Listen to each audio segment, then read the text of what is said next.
dan sekarang kami di Museum Negara. Kita merdeka.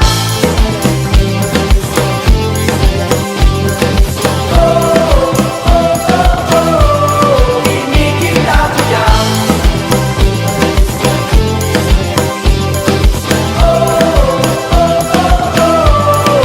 Merdeka.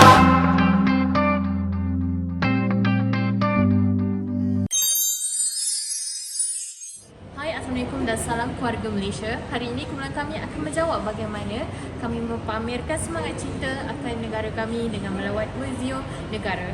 Bagi kumpulan kami, artifak warisan negara adalah sangat penting kepada identiti negara. Jadi, dengan melawat Museum Negara dan mengingati dan menghayati artifak-artifak di sini, kita akan dapat meningkatkan cinta akan negara yang harmoni ini. Justru tajuk projek cinta akan negara kami ialah sejarah warisan negara membentuk identiti kita. Di Museum Negara yang gah ini, kumpulan kami akan menyalahi 3 jenis koleksi artifak di Museum Negara, iaitu koleksi arkeologi, koleksi etnologi, koleksi spesimen dalam semula jadi. Semula dengan itu, mari kita masuk ke dalam Museum Negara dan melihat barang artifak yang membentuk identiti negara.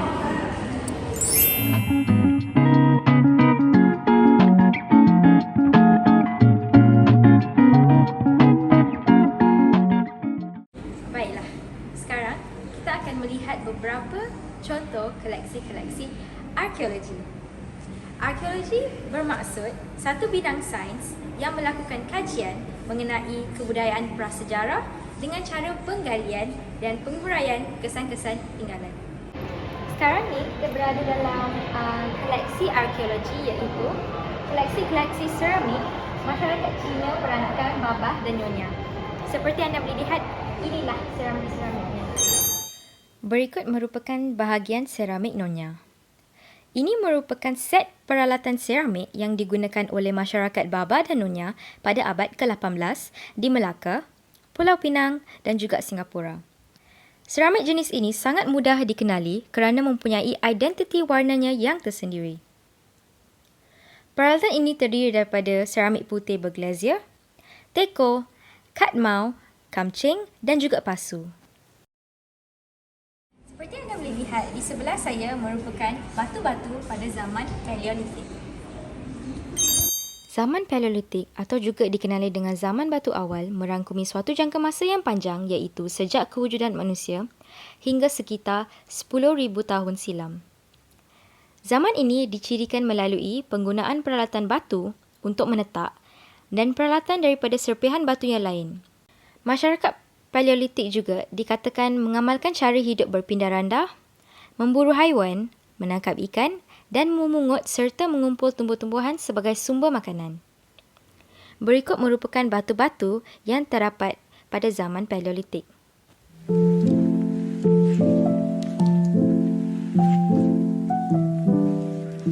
Seterusnya, marilah kita lihat koleksi arkeologi daripada zaman Neolitik, dan berikut merupakan batu-batu daripada zaman Neolitik.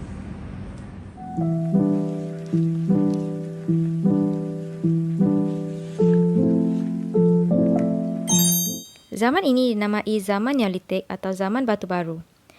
Zaman ini dicirikan menerusi kewujudan peralatan baru seperti beliung dan kapak yang dicanai licin dalam pelbagai bentuk dan penggunaan alat hiasan diri serta tembikar yang meluas. Mereka juga dikatakan mempunyai kemahiran dan pengetahuan tentang jenis batu dan tanah yang sesuai untuk membuat peralatan.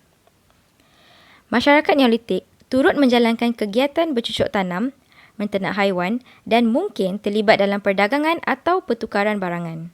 Mereka menggunakan pakaian khas yang dibuat daripada kulit kayu. Seterusnya merupakan koleksi etnologi. Apakah itu etnologi? Etnologi merupakan perkataan yang berasaskan perkataan etnik, iaitu bangsa manusia. Etnologi merujuk kepada salah satu daripada cabang bidang sains antropologi yang mengkaji rumpun bangsa manusia serta pelbagai aspek kebudayaannya, serta perhubungan antara satu bangsa dengan yang lain. Sekarang saya akan tunjukkan koleksi etnologi yang pertama, iaitu perhiasan dan pakaian. Saya dan rakan-rakan saya telah memilih untuk mengkaji 3 jenis koleksi etnologi. Dan saya akan membawa kalian untuk ke koleksi etnologi yang pertama. Koleksi etnologi yang pertama merupakan pakaian dan perhiasan diri. Masukan bangsa asing ke Melaka secara tidak langsung turut mempengaruhi masyarakat tempatan pada masa itu. Sebagai contoh, rekaan pakaian orang Melayu mula menggabungkan unsur-unsur pakaian golongan pedagang, khususnya India Muslim dan Arab. Unsur-unsur ini boleh dilihat menerusi pakaian berjubah ala Arab yang dikenakan pengantin lelaki Melaka sekitar abad ke-18.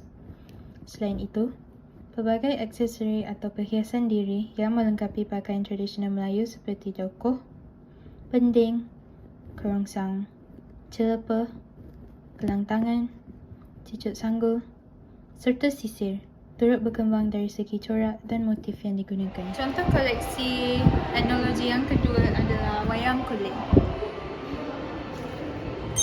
Wayang kulit adalah satu bentuk teater tradisional yang menggunakan prinsip cahaya dan bayang. Bayang-bayang daripada patung-patung kulit yang terdiri daripada pelbagai watak mitologi dan hayalan dilarikan oleh seorang dalang. Persembahan wayang kulit selalunya diiringi oleh satu kumpulan muzik paluan atau gamelan dan juga alat tiupan seperti serunai serta alat bertali yang dipanggil rebab. Di pameran ini merupakan contoh barangan yang digunakan untuk menghasilkan wayang kulit. Pertama adalah perahu diraja. Seterusnya, yang memainkan peranan yang paling penting dalam penghasilan wayang kulit, iaitu patung wayang kulit serta rebab. Baiklah, ini merupakan koleksi etnologi yang terakhir, iaitu senjata dan alat peperangan.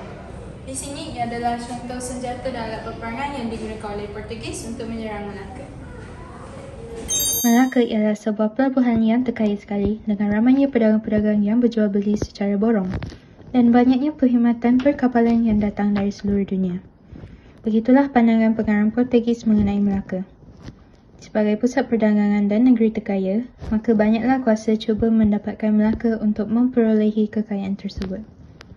Maka, Melaka diserang oleh Portugis dengan menggunakan senjata yang canggih, seperti meriam besi dan meriam tembaga serta senapang yang dipanggil matchlock.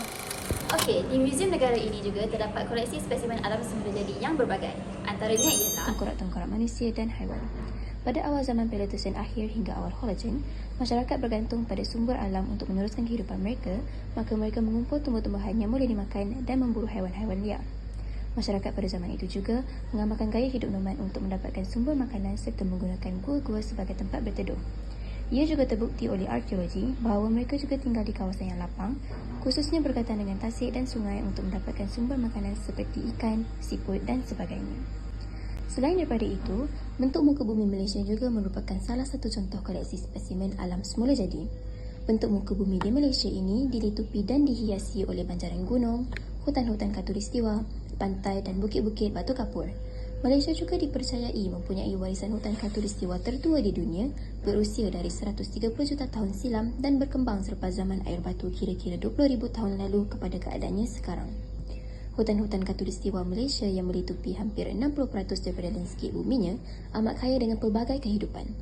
Ia dipenuhi dengan himpunan flora dan fauna, disaliri oleh sungai yang banyak dan dibentuk oleh bukit-bukit batu kapur yang bukan sahaja menjadi sumber utama makanan tetapi juga untuk tujuan perlindungan, pembinaan dan tempat berteduh, perubatan, perhiasan, alat pengangkutan, senjata dan alat memburu serta sumber ekonomi yang berterusan yang dimanfaatkan oleh masyarakat silam sehingga kini. Salah satu contoh lain ialah lukisan di gua. Lukisan gua merupakan koleksi spesimen alam semula jadi kerana masyarakat prasejarah di Malaysia, khususnya moyang masyarakat orang asli dan peribumi Sabah dan Sarawak telah meninggalkan satu bentuk lukisan pada dinding atau permukaan gua-gua batu kapur yang menggambarkan bentuk komunikasi dan mendokumentasikan aktiviti harian, pengalaman dan upacara yang mereka amalkan dengan menggunakan hematit serta arang sebagai bahan warna lukisan gua. Nampaknya kita sudah sampai ke penghujung dokumentari ini. Inilah sedikit sebanyak antara artifak-artifak lama yang mempunyai sejarah tersendiri dan membentuk identiti rakyat Malaysia di negara ini. Bukan hanya itu sahaja artifak yang kami jumpai di Muzium Negara ini, malah berbagai lagi artifak yang kami sempat lihat. Antaranya terdiri daripada Galeri A, sejarah awal, Galeri B, Kerajaan-kerajaan Melayu, Galeri C era kolonial dan Galeri D Malaysia kini. Setiap satu artifak tersebut dijelaskan lagi dengan sinopsis pendek tentang tempat asalnya artifak tersebut, cara penggunaan dan cara pembuatan. Diharapkan semoga dengan penerangan yang telah diberikan oleh rakan-rakan saya sebentar tadi, jelaslah bahawasanya tanpa warisan ini, kita tidak mampu mengenal khazanah negara kita yang sebenar. Saya menyeru pada semua orang, marilah kita sama-sama menghayati serta menghargai tinggalan-tinggalan ini agar kita tidak lupa perjuangan yang telah dilalui oleh nenek moyang kita suatu ketika dahulu. Kita perlu berbangga menjadi rakyat Malaysia kerana negara tercinta inilah tersimpan 1001 kisah dari sebelum terciptanya tanah Melayu sehingga merdeka.